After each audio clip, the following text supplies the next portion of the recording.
We're having another book club episode this week, and this time Sarah picked the book. It's called Permission to Speak: How to Change What Power Sounds Like, Starting with You by Samara Bay. And I have to admit, this is not a book that I would have picked on my own.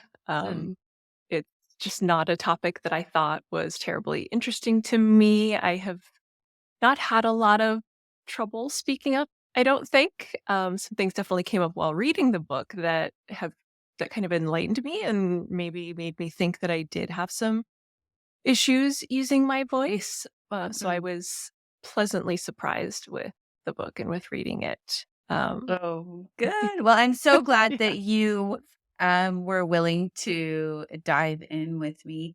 It's definitely a topic that I was excited about. I had heard anecdotally about the book, that it was a great read, and one of my one of my major areas of coaching is in communication skills and public speaking. So, supporting people, supporting my clients and my students with frameworks and tools to empower them to feel more confident speaking is something I do every day. So, I was really interested to hear her perspective, and I'm glad you got some nuggets out of it, even as somebody who generally feels confident speaking up. Yeah, definitely. And the book's audience is primarily women who do want to feel more comfortable speaking, but I do think that the content is valuable for anyone who has the goal of being more confident speaking, even if that's not public speaking, even if it's just, bringing things up with a boss or a coworker or a partner or friends. Really the framework of the book is for developing confidence in your voice and who you are and your perspective, not necessarily getting up on a big stage and giving a talk. Yeah, I agree with you 100%. And really, she wants us to examine what we see as being a powerful, what society generally deems to be a powerful, authoritative voice, to really challenge that assumption and broaden the range of what we accept as powerful, confident voices. So I completely agree with you. The audience is much broader, and also what you said around public speaking. I want to build on that because I agree with that too. Public speaking isn't just about delivering a TED talk or speaking, to a huge conference room full of individuals. It can be absolutely speaking up to your boss. It can be speaking up to your partner. It can be how you hold yourself in around a restaurant table with a bunch of friends. It can be really any kind of instance where you're giving yourself, to use her words, permission to voice what you want to say in a way that feels honest and where you're not holding back. Yeah, and she talks a lot about how we hold back because of the power dynamic and how we Mm, think that people who are powerful have the right to speak up and have the right to really say anything that they want to say it the way they want to say y- it, be as emotional or not emotional as they want to be. Really, like, power is the focus there on how we perceive who has the right to speak up.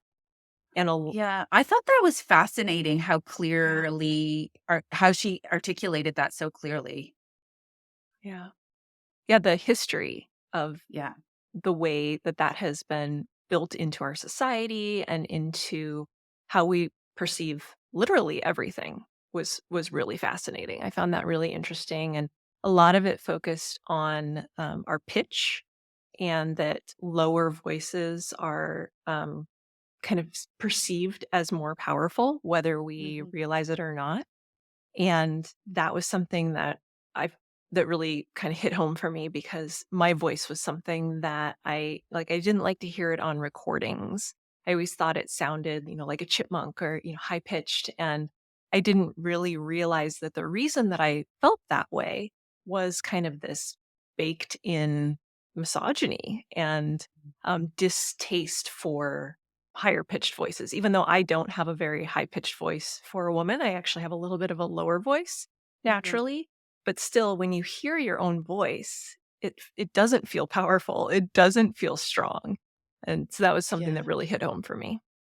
Yeah, and I want to pause on that. You mentioned the previous relationship you had with hearing the sound of your voice and how you used to not like listening to the sound of your voice and how that your relationship with your own voice has evolved because you've been on podcasts, you speak more, so you have that experience now Yeah. listening to yourself. And I think it's such a good place to pause and comment on the fact that it's so common for people to dislike the sound of their own voice. Yeah.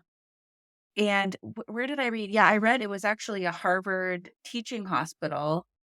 And this is a very recent study from 2023, interviewed 1,500 individuals, and 58% of them said that they didn't like listening to themselves. 58%. And I mean, it's our voice. We should really, at the very least, accept it, right? Have a level of acceptance and appreciation for it. So it's very common to not enjoy hearing the way we sound, or for people to, this will happen in my classes when I record folks, either audio or video, and then they have to record themselves. There's a collective laughing and a cringe. Oh, I don't want to have to hear that. So I think the book is important. I think the subject is really important because I think there's a lot of freedom to be found in knowing the way our voices sound and accepting them for what they are. And if we want to make modifications, tweaks, evolve our voice, broaden our range, great. So it's not just accept it the way that it is and never change. But that process of self acceptance and then chosen evolution, I think is valuable because we'll just accept ourselves more, and that's just going to feel good. Yeah. And, I think we don't hear our own voices very Hmm. often. We hear it in our head, but we don't hear what other people hear. So it's unnatural. It sounds weird when you hear a recording of your own voice. So I think the best thing to do is to record yourself a lot and listen to it. And Hmm. that can feel weird. I obviously had an excuse with having podcasts and then having to edit them. I heard my voice a lot, and that got me over it really got me over hearing it. Now it doesn't bother me at all. But you don't have to have a podcast. You can just, read a book into your phone, record yourself doing that and listen back to it. Whatever you want to do, whatever you want to read, just get used to hearing your voice and hearing your cadence, hearing how you say different words or like places where you get nervous, whatever that is, just getting comfortable hearing it and getting that feedback. It's like, football players, they watch the tape, after the game and they see how they played and they improve. And you can do that by recording your voice.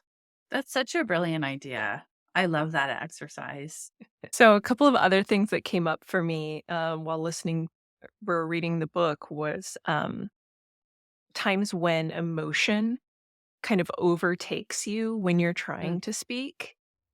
I don't know, if everyone has this, but my sister and I both have this thing that if we feel like we're in trouble or if we are disappointing an authority figure, we immediately start crying.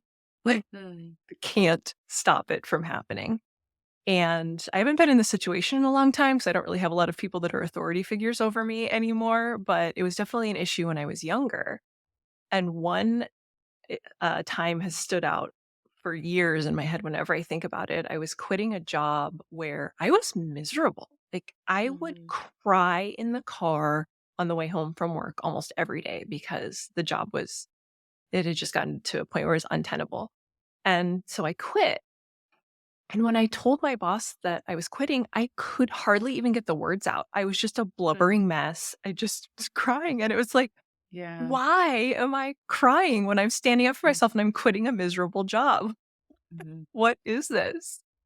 mm, And I think that's something that she talks about quite a lot in the book, but I do think that it's probably something that a lot of people have, whether it's crying or not, some sort of emotion mm, mm. comes up and like stops you from expressing yourself the way that you want to.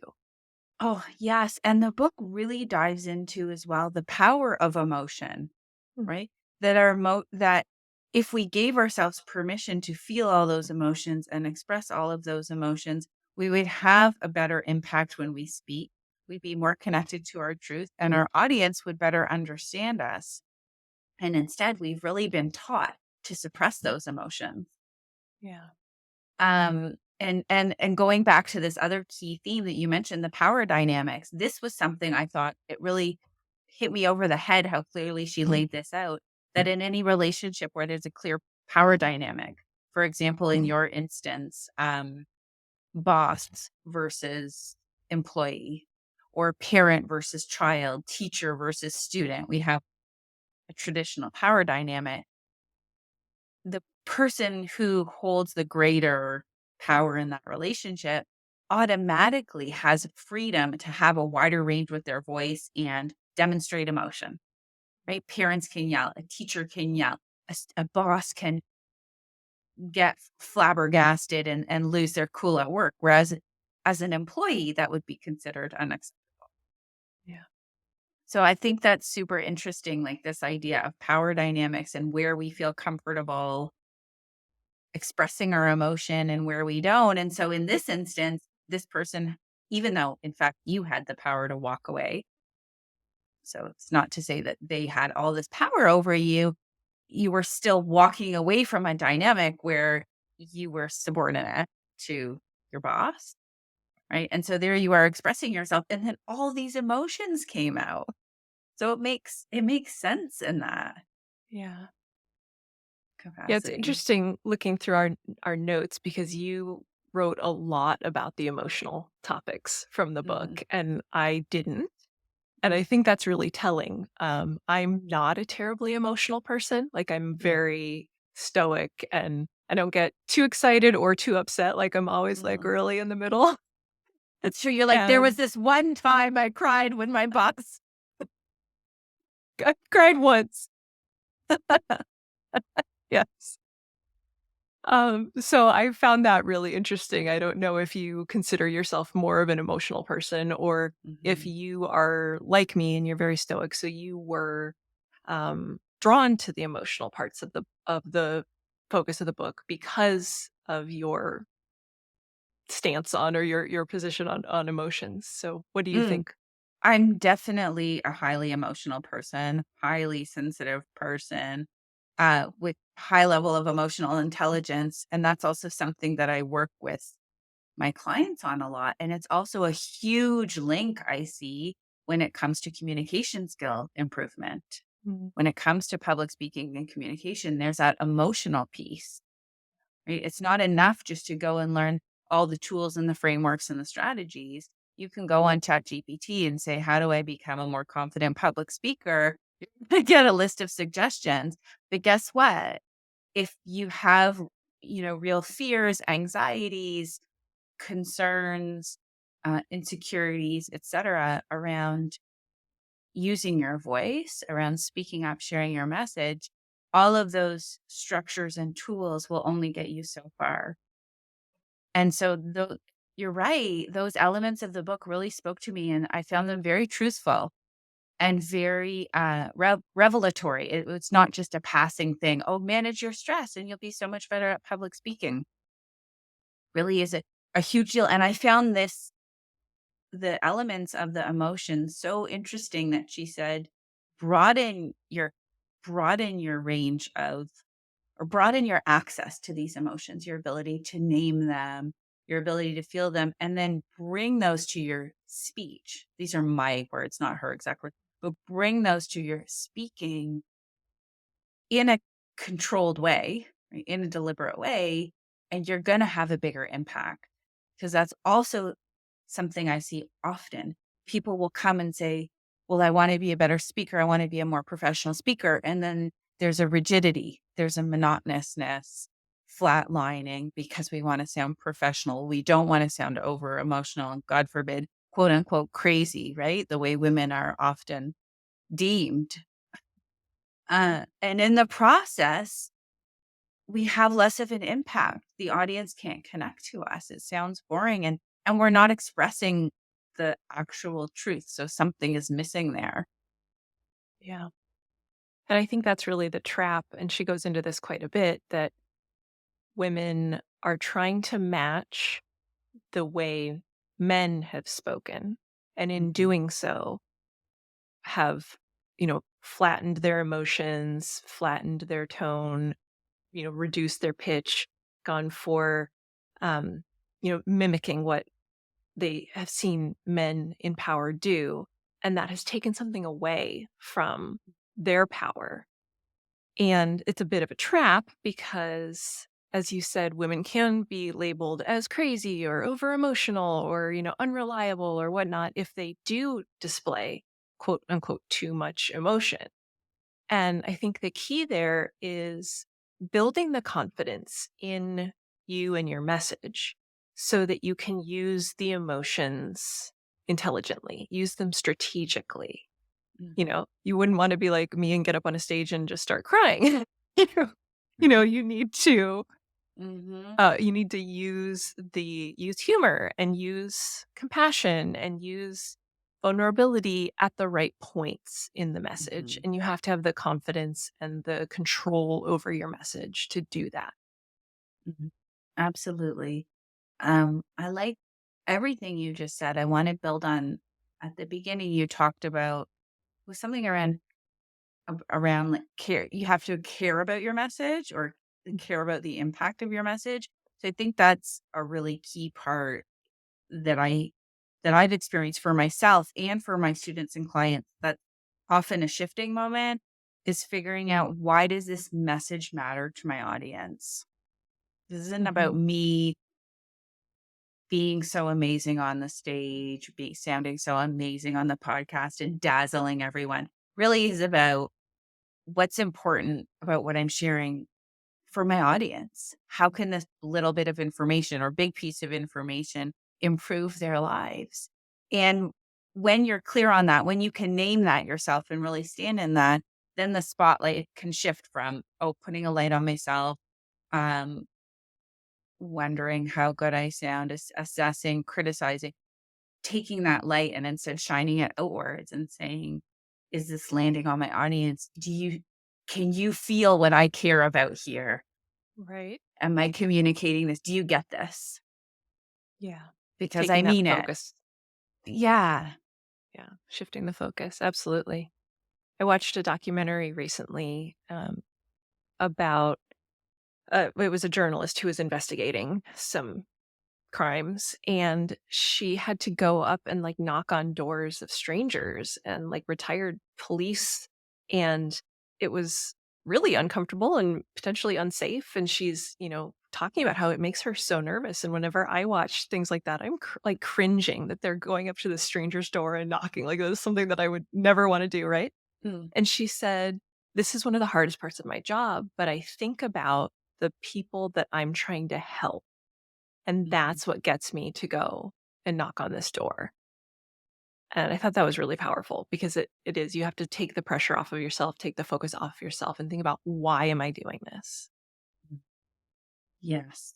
All right. So that's another key part of the book, I thought, was really thinking, connecting with your audience, connecting to why your message will matter to somebody else. Mhm.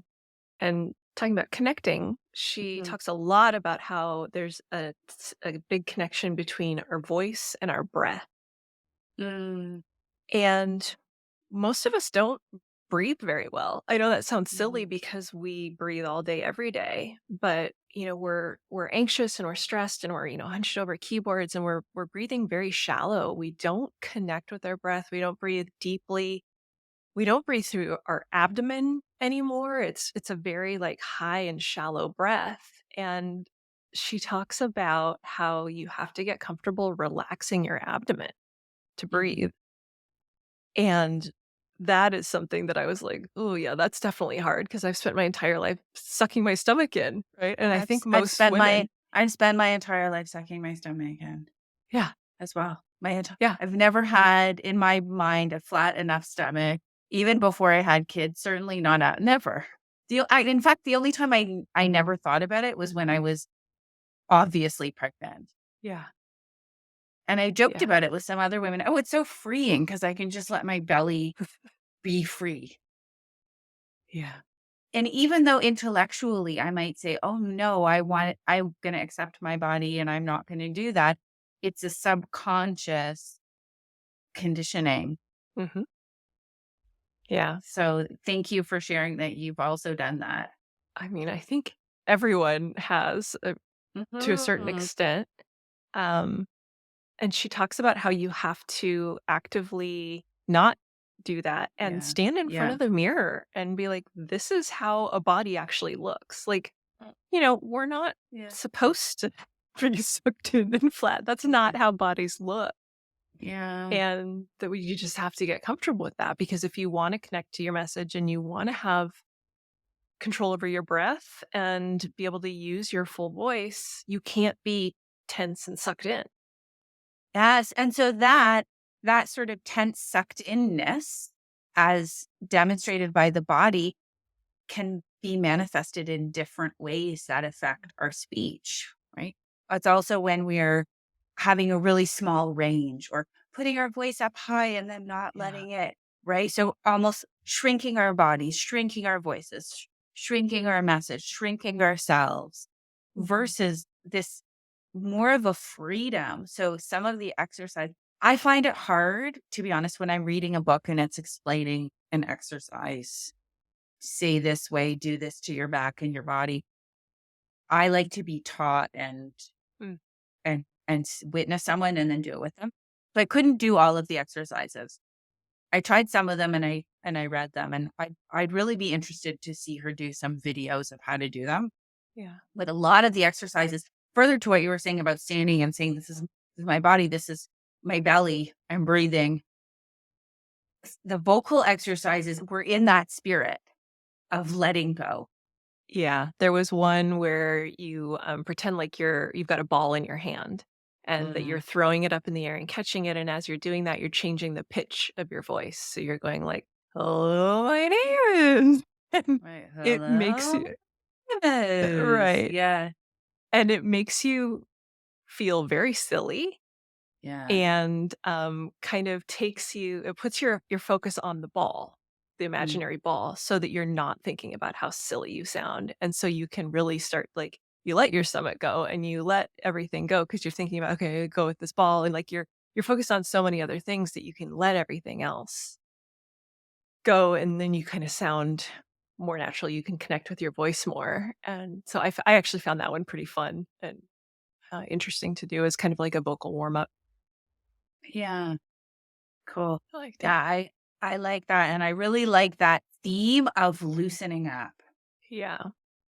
right? Loosening up, loosen your belt, right? Loosen your pants if they're too tight. Loosen your body to take up space. In fact, that was one of her sections was explicitly around taking up the space. What does that mean? That's a phrase that's used. Mhm. Do you give yourself permission to take up space? How can you take up space? And so there's the emotional, mental part, psychological part that goes into it, and then physically walking into the room and holding ourselves with our full body, full range of our voice, is so different than so many of us experience. Yeah. It is, and I was thinking a lot about kinda the "fake it till you make it" saying Mm. because when I've done public speaking, it makes me nervous getting up on a stage and talking in front of a big group of people, it makes me nervous. I've done very little of it because I feel like I don't have anything that I'm enough of an expert in that I have any business being up on a stage talking to people. I'm sure that there are people out there that would disagree with me, but that's just kind of my stance. Um, but when I have done it, um, I kind of embody a part of my personality, which is the entertainer. And I Uh-huh. go in there and I pretend like this is what I do. I like public speaking. I'm going to connect with the whole audience and I'm faking it, right? Mm. That's not it. I'm definitely nervous, but I'm faking it. And you can do that. You can like walk into a room and be like, I'm going to look confident and I'm going to look powerful, even though I don't feel that way, because people will then treat you like you belong and like you're Mm. confident and powerful. And then that gives you a feedback loop. Then you Mhm. start to feel like, "Oh, okay, I actually do belong here. I actually am confident." And you do that fake it till you make it, and you can kind of um, come in with more confidence and more presence than you maybe would have before. Mhm. Mhm. And so have you had experiences where you feel that you're faking it less and you're just being? I haven't done enough public speaking to get there. I don't think I've only given 3 talks in my career, but I Mhm. think in situations like this, like podcasting or it in groups where I'm having, conversations about difficult topics or whatever, I've definitely become more confident and more, um, able to take up that space and to be confident in my voice, but that's just come through practice. Mhm.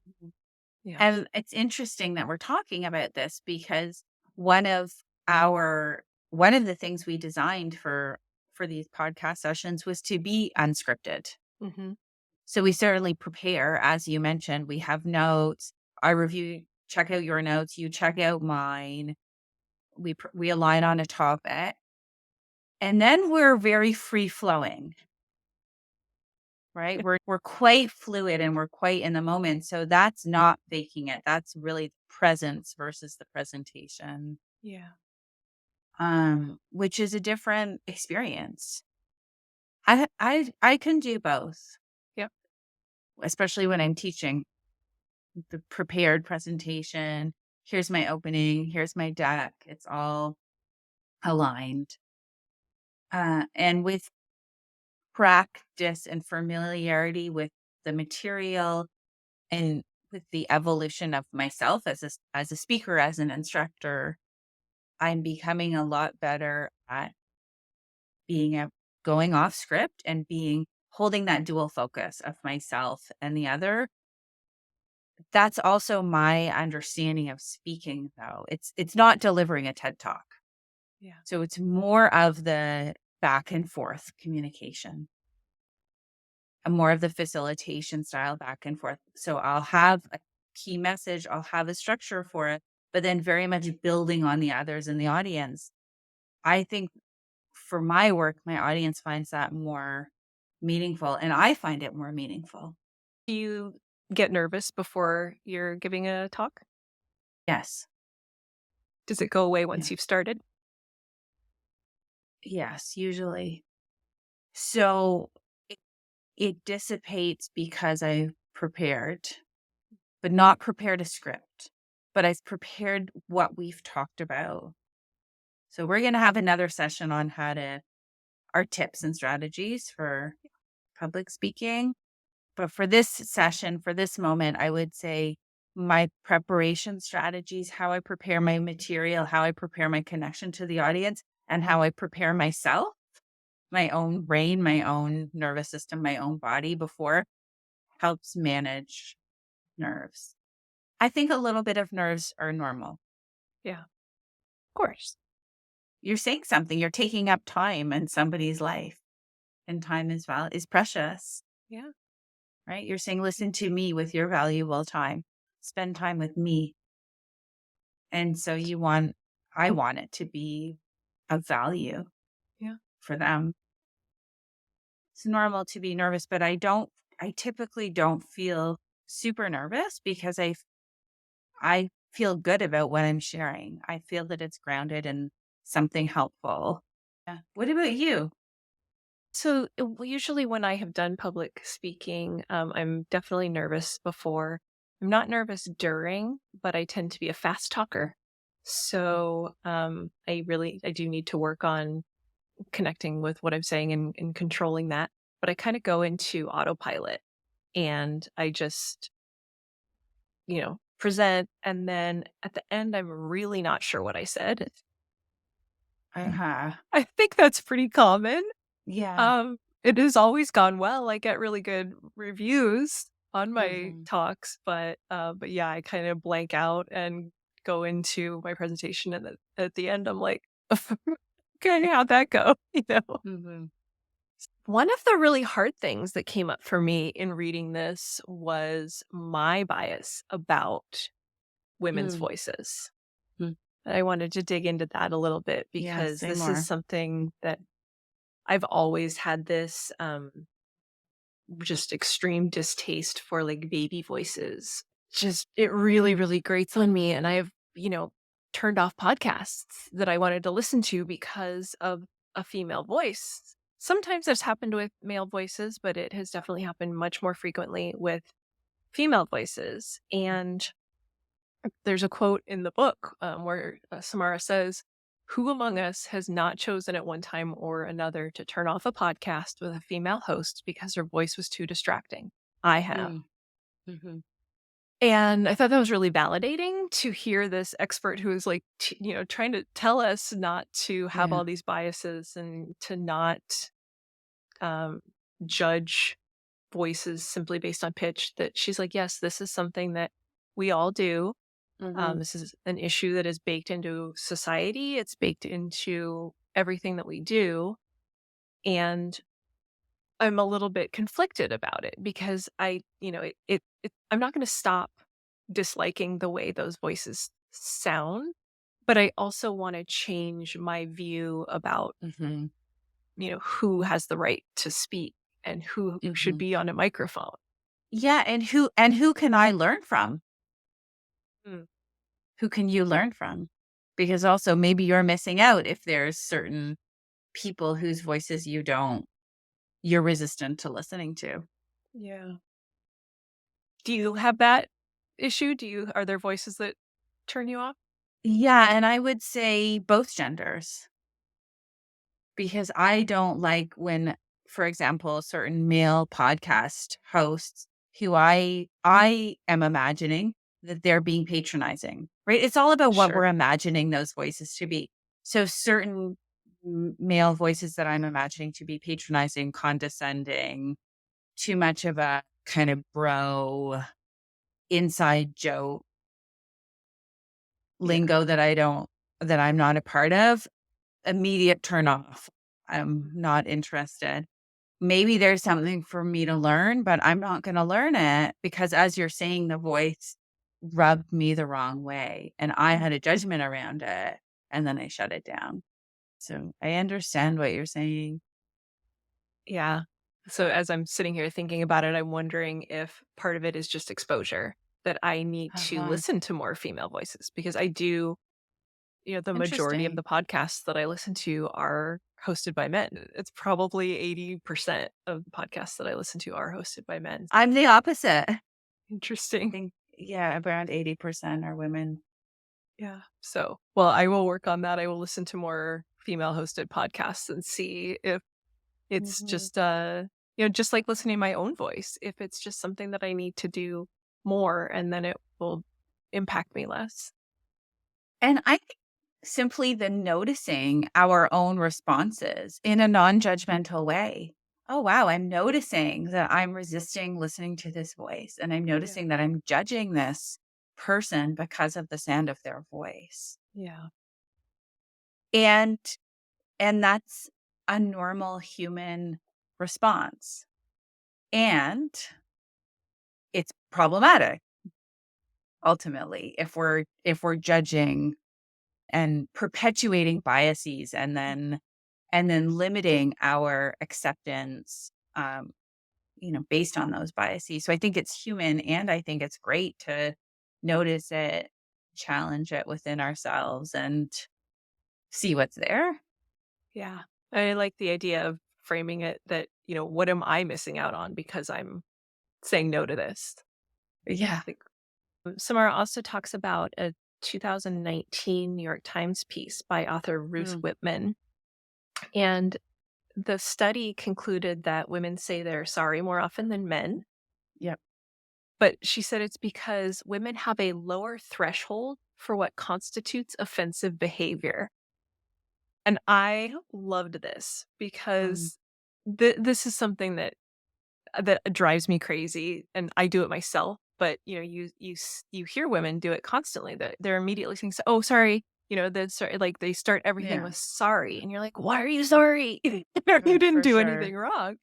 But the reframing here is that you know, maybe we're just trying to be kinder and Hmm. that we have this lower threshold for offensive behavior and we're saying sorry not to say I've done something wrong, but to just be like, having a nicer society. Yeah, it's And acknowledging that you have in some way inconvenienced somebody. right. Yeah. So Yeah. that was a really interesting kind of shift for me in reading that. Yeah. Just thinking Yeah, about I enjoyed that too. Imagine me, I'm not only am I a woman, but I'm Canadian. yes. We come out of the womb apologizing. So I certainly felt shame over my Yeah. propensity to apologize. I'm Yeah. aware. And I have high emotional intelligence, so I'm pretty aware of my impact. And and I care. I don't want to Yeah. inconvenience someone. So it can come out. I like the way she says it too. It's not doesn't necessarily mean the self-deprecating, "Oh my gosh, I'm worthless. Let me throw myself at your feet." It's not always so dramatic. It's just acknowledging that you have had an impact and you are aware of the other person's emotions. Yet it's received by most people as I don't know if self-deprecating is the right word. What am I looking for? Self-sacrificing. Yeah, self-sacrificing, Yeah. self-effacing kind of a word. So I'm aware of it.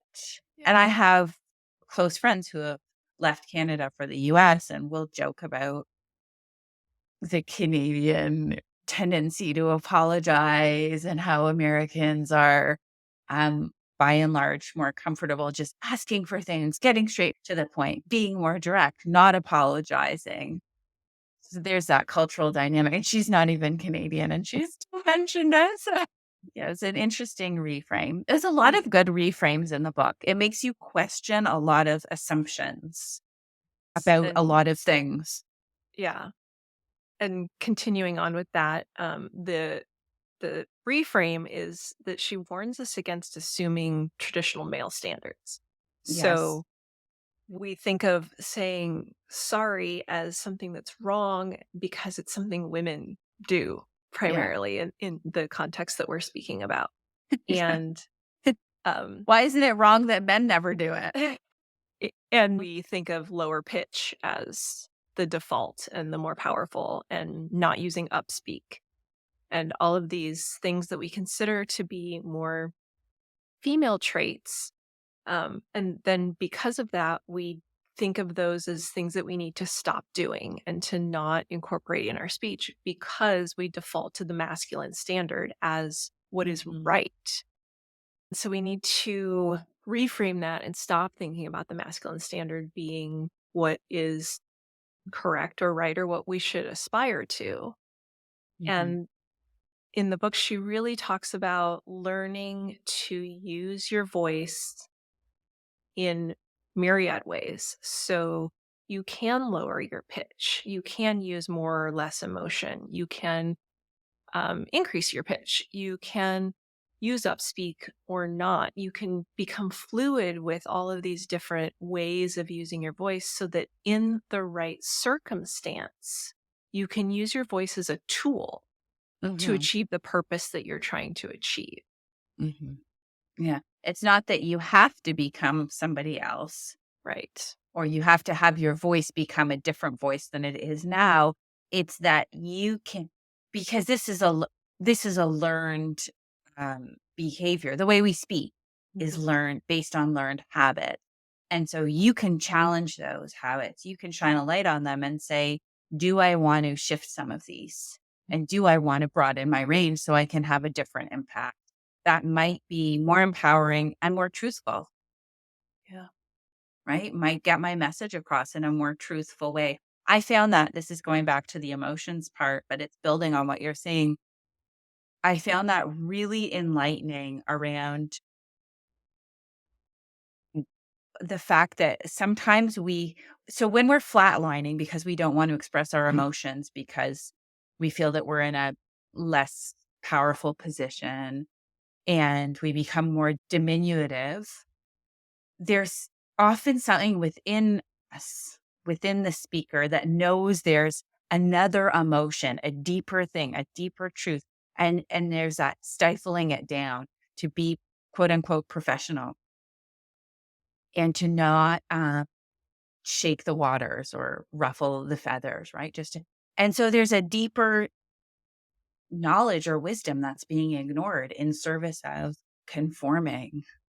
That the way she described it was so beautiful. And so I think that's really, really worth questioning because then we're not being honest about what something that we know. And maybe that honest nugget is the thing that's going to really connect with someone else or the the element that's going to really open up the conversation in a new way. It's almost like you're just half expressing yourself Yeah. because you're keeping so much of it under. Then I think about, that example of you to your boss and you just kind of "Bleh," right? And start bawling because that was all bubbling there. And it's really not surprising because I'm sure there was Yeah. so many emotions in all the days and weeks and months before where you felt unhappy at work or undervalued or a number of ways that you felt that clearly caused you a lot of emotions that you kept at bay. And then suddenly in that moment, they all trickled out or poured out. Yeah, that's interesting. We are so concerned with not expressing emotion and we're so disconnected from it that it's going to come out at some point, right? And so Mhm. then it comes out in a way that you're like, "Oh, that isn't what I wanted." You know? Well, that happened. Whereas if we maybe got better at connecting with Mhm. it on a regular basis and expressing ourselves more frequently when things are not catastrophic, then it would be much more productive and healthier, and the outcome would be much better. Yes. Actually, a course that I'm in, a new leadership course that I'm taking, the session just the other day, the leader of the course, the facilitator, who's a very well-known instructor in leadership training, was talking about the importance of emotional intelligence in today's landscape. Essentially, our previous models of leadership just are no longer working for us. We have huge, massive challenges in the world.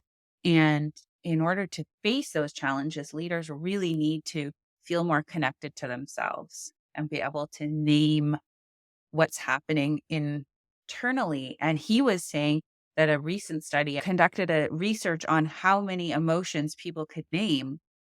And most people could only name three emotions, three feelings that they have.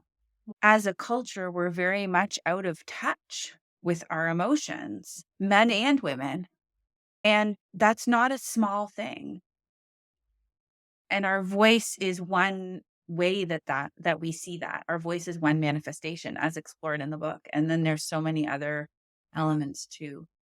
There was one point where Samara was talking about how leaders were judged based on how they spoke, Mm, and they did a study where they had people listen to a male and a female speak, and they gave them no information about the leaders, and they were just asked to mm, judge them based on how they sounded, and they had them speak, the same kind of like not non-emotional, you know, flat tones, I guess, and the woman was judged as being like a good leader but cold or something like that. naturally. Yeah, and then when they had the female voice have more warmth, I think, then she was liked better, but then seen as less of a leader, Mhm, which I think we all know. But there was another reframe in the book that I really liked where the female who was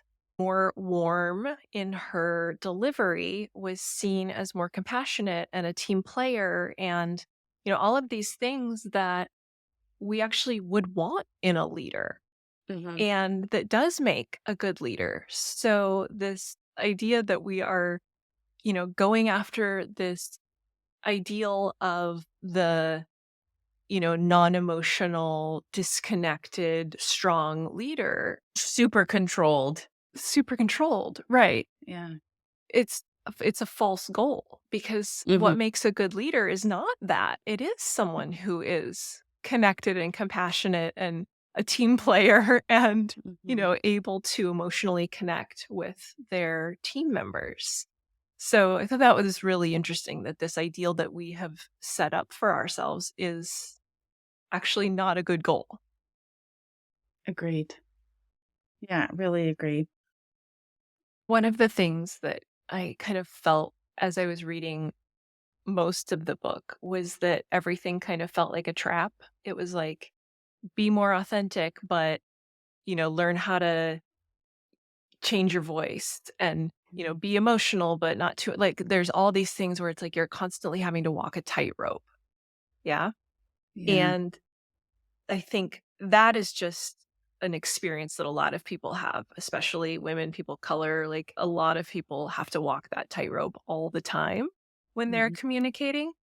Um, but I think by the end, what I really came away with was that your voice is a tool and that what you're doing is not inauthentic if you are learning how to use it differently in different situations, or if you're learning how to harness your emotions to achieve a goal. It's not inauthentic because your Mhm. goal is authentic. What your purpose is authentic.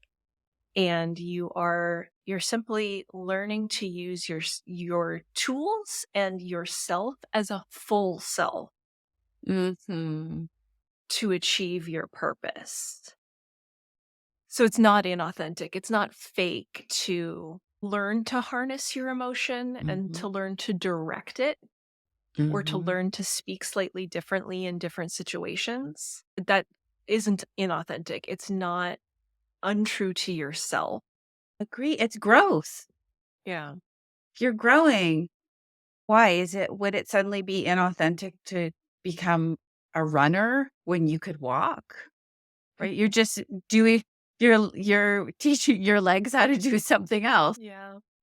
Well, Yeah. but I think there's a lot of messages that we get. Um, like we can talk about code switching that some people have Mhm. to do where, Yes. when they're at work, they have to speak a certain way. And then when they're with their friends, they have to speak a different way. And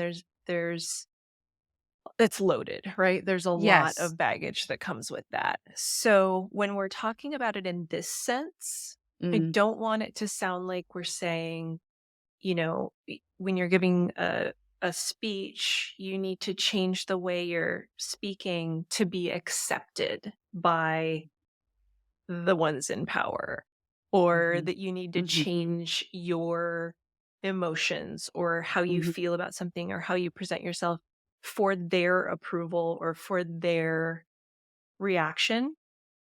That we're saying you need Mhm. to connect with your full self, which is going to include speaking differently in different circumstances. Mhm. And that's not unnatural. That's not um, performing for them. It's doing it for your purpose to get your point across and to achieve your goal. Ultimately, that was my big takeaway from the book is that your voice is something to love and learning how to speak it with full emotion, with permission, with your belly hanging out, with acknowledgement that other tones and pitches are available to you and giving yourself a chance to practice those. That is your voice. The gender you are, the particular background you are, the places where you've grown up, where you've lived, all the influences you've had, the friends, the schools, the family, the storytelling, that's all created your voice. And I think the spirit of the book is to celebrate that. Own it, love it, it's yours. And at the same time, it's a vehicle of expression that you can continue to evolve and grow and use, as you say, for your purposes, for your goals, for the life you want to live. So, all in all, do you recommend the book?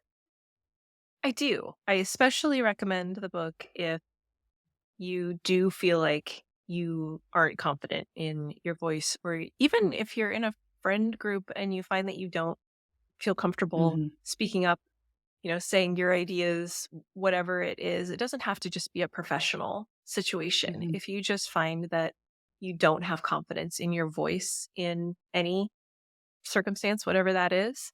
I do think that this book will help with that. And I do think that there's a lot of biases that we don't even realize that we have that it calls out, and that it was really eye opening to confront.